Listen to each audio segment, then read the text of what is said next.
رات کی قسم جب وہ چھا جائے اور دن کی قسم جب وہ روشن ہو جائے، اور اس ذات کی قسم جس نے نر اور مادہ پیدا کیے کہ تم لوگوں کی کوشش طرح طرح کی ہے۔ سو جس نے اللہ کے رستے میں مال دیا اور پرہیزگاری کی اور بہترین بات یعنی کلمہ توحید کو سچ جانا،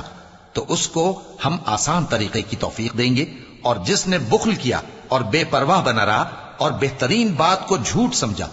تو ہم اسے رفتہ رفتہ سختی میں پہنچا دیں گے، اور جب وہ دوزخ کے گڑھے میں گرے گا تو اس کا مال اس کے کچھ بھی کام نہ آئے گا۔ یقیناً راہ دکھا دینا ہمارا ذمہ ہے، اور بے شک آخرت اور دنیا ہماری ہی ملکیت ہیں۔ سو میں نے تم کو بھڑکتی آگ سے خبردار کر دیا ہے،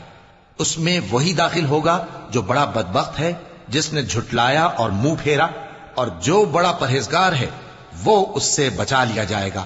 وہ جو اپنا مال دیتا ہے تاکہ پاک ہو، اور اس لیے نہیں دیتا کہ اس پر کسی کا احسان ہے جس کا بدلہ اتارا جائے، بلکہ اپنے رب اعلیٰ کی رضامندی حاصل کرنے کے لیے دیتا ہے، اور وہ عنقریب خوش ہو جائے گا۔